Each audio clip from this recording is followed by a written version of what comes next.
So today is the 25th anniversary of my favorite episode in not only Star Trek, but television in general. On this day in 2001, the grand series finale of Star Trek Voyager aired. In this epic conclusion dubbed Endgame, we are given a triumphant and happy ending for our beloved Voyager crew. 25 years later, it stands the test of time of being the best series finale ever written. Let's talk about it. The episode begins with the triumphant return of the USS Voyager over the Golden Gate Bridge, indicating its return to Earth. A television monitor voices over that it is the 10-year anniversary of Voyager's return to Earth. After the final opening credits of the series, we see a joyful party at a modern apartment with some familiar yet aged faces. That night after the party, the doctor comes to visit Admiral Janeway and give her a physical. She asks for 2,000 milligrams of an experimental substance, but she's very secretive about why she wants it and does not tell the doctor. We then see Admiral Janeway visit a medical facility, and she bids an emotionally vulnerable Tuvok a sad goodbye and leaves him a photo of the entire crew. And then we finally get the answer we've been longing for. Chakotay is dead. He died not long after Voyager returned to Earth, and as Admiral Janeway leans into the headstone, she says, "I know it wasn't easy living all these years without her, Chakotay." Well, speaking of which, at long last we see where Voyager had left off after Renaissance Man, the previous episode. Tom and B'Elanna are impatiently awaiting the arrival of their daughter. Neelix has been replaced by Shell as mess hall extraordinaire, and Seven and Chakotay are courting. We later catch a glimpse of Neelix on the comm, and him and Seven are playing Cottiscot, and he tells Seven how he's getting married, and then he wants to pry into her love life. Her love life? She doesn't have a love life. Oh, yeah, she does. And then it's revealed that he's the one who actually gave Seven the idea for the picnic, and it's just really sweet. And it's actually the last time we see Neelix in the show. Meanwhile, Voyager continues her course through space, and it turns out wormholes they had discovered lead through Borg space. A Borg ship spoils their eager dreams of a swifter way home. Ensign Kim says, "We just can't give up on those wormholes." And then Captain Janeway says, "You may be the captain someday, but not today." Captain Janeway decides to press forward as previously charted, while Ensign Kim takes Lieutenant Tom Paris aside to try to figure out a way closer to home. Paris replies, "I am home, Harry," showing a true character development and full circle moment that the once suave Lieutenant Tom Paris, who was out chasing the Delaney sisters, is now content being a husband and a soon-to-be father. Or, as he says, Captain Proton doesn't have a wife or a baby on the way. Meanwhile, we see Admiral Janeway meet up with Moral Paris, who is ever so much like her mother B'Elanna. The two meet up with an old Klingon warrior who Janeway had helped get a seat on the High Council. What she was supposed to get in return for doing him that favor is something called the Chrono Deflector, a time travel device.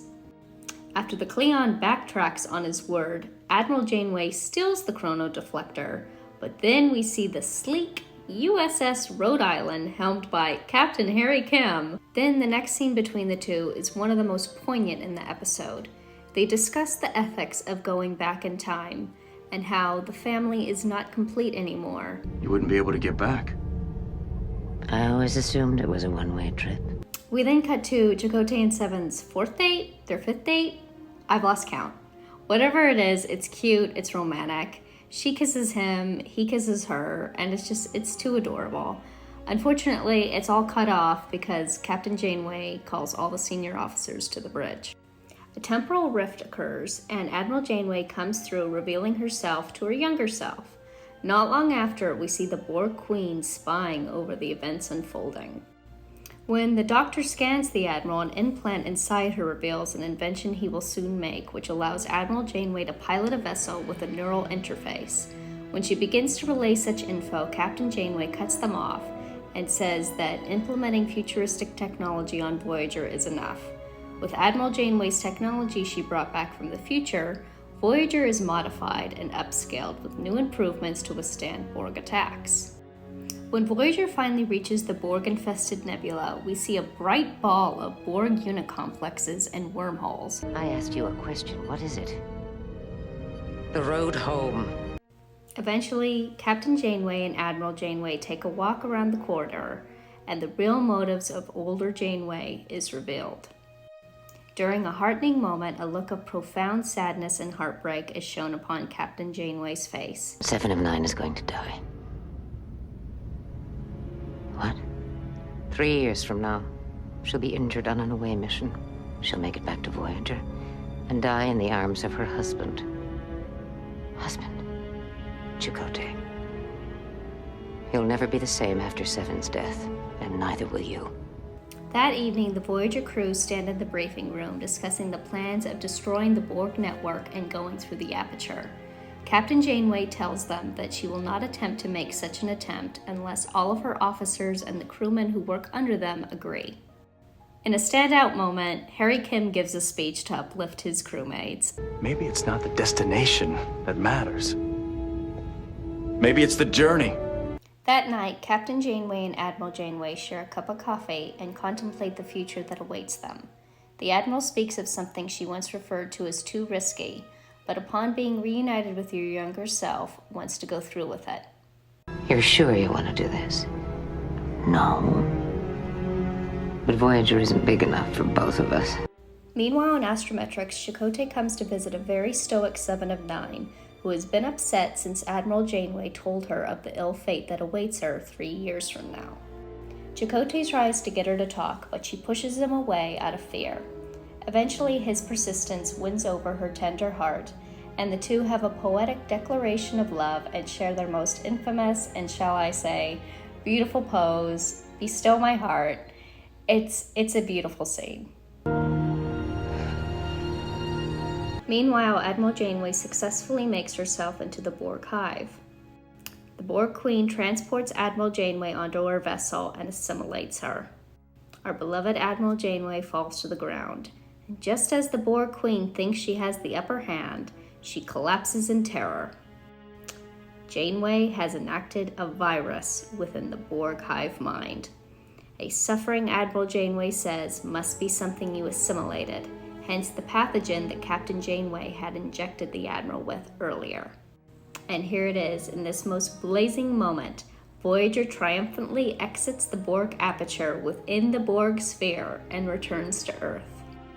After a tender exchange with Starfleet Command, Captain Janeway bows her head and says, "Thanks for your help, Admiral Janeway." And then we see our final scene of B'Elanna Torres holding her baby Maral. As the episode draws to an epic conclusion, Captain Janeway sits in her chair one last time and says, Set a course.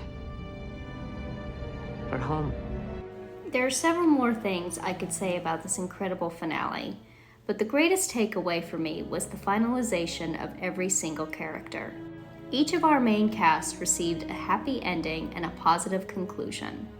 Janeway got the crew home, Chakotay and Seven stayed alive and together, Tom and B'Elanna welcomed their child, Tuvok came home in time to cure his health, the doctor, stayed the doctor, Neelix received a proper goodbye, and Harry Kim, he remained an ensign, but I'm pretty sure by now he's an admiral.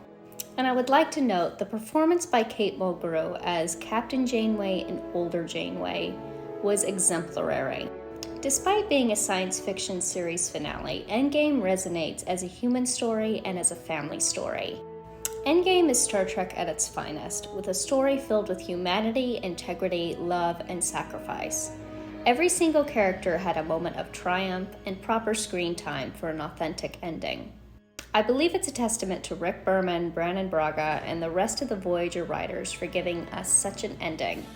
Every scene is seamless and leaves you with no questions at the end. For being 25 years old, this episode feels like it could be made today, but sadly, it couldn't be. This series finale is exactly what Gene Roddenberry had in mind when creating Star Trek.